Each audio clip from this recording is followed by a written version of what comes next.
Welcome to the Trump Breaking News Network, your daily source for up-to-the-minute Trump news. Join us today and every day. Here's today's news. This is TBNN. Media to Trump, don't cozy up to dictators, unless they're the right dictators. By Tyler Durden. Authored by Adam Johnson via fair.org. Fairness and accuracy in reporting. After a series of friendly gestures by President Donald Trump toward Filipino President Rodrigo Duterte and Egypt's Abdel Fattah el-Sisi over the past few months, U.S. media have recoiled with disgust at the open embrace of governments that ostensibly had heretofore been beyond the pale. Enabling Egypt's President Sisi, an enemy of human rights, was the New York Times editorial position, April 4, 2017, followed by Donald Trump Embraces Another Despot, May 1, 2017. A week later, Senator John McCain, R. Arizona, lectured Secretary of State Rex Tillerson on the Times op-ed page, May 8, 2017, on why we must support human rights. How Trump Makes Dictators Stronger was Washington Post columnist Ann Applebaum's lament, May 1, 2017. Trump keeps praising international strongmen, alarming human rights advocates, reported in upset Philip Rucker, Washington Post, May 2, 2017.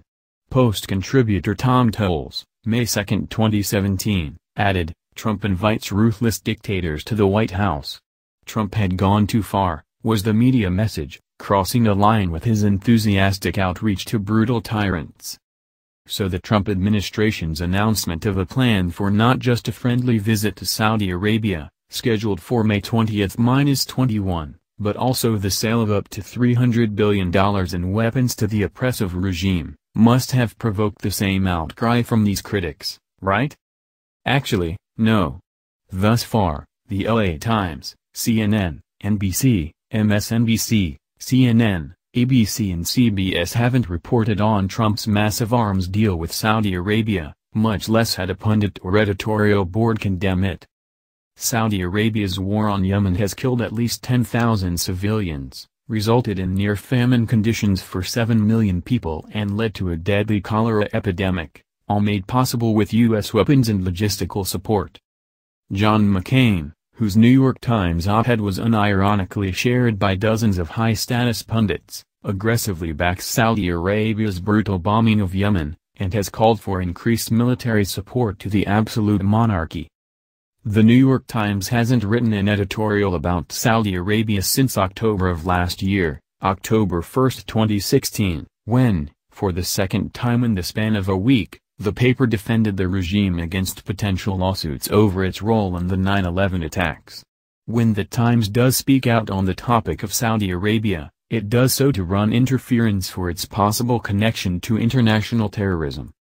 Nice words to the wrong dictators unleash a torrent of outrage from our pundit class. Nice words to the right dictators, along with billions in military hardware, which unlike nice words will be used to continue to slaughter residents of a neighboring country and suppress domestic dissent, result in uniform silence.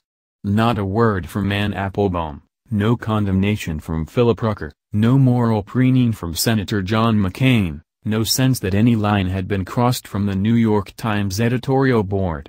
The U.S.'s warm embrace and arming of the Saudis is factored in, it's bipartisan, and thus not worthy of outrage.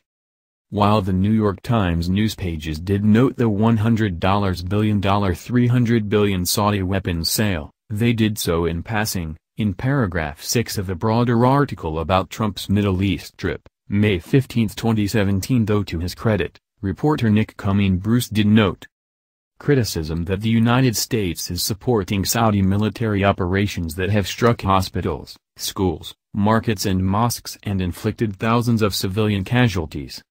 The Washington Post, May 17, 2017, reported on the arms deal in paragraph 12 of a story about Trump attempting to create an Arab NATO.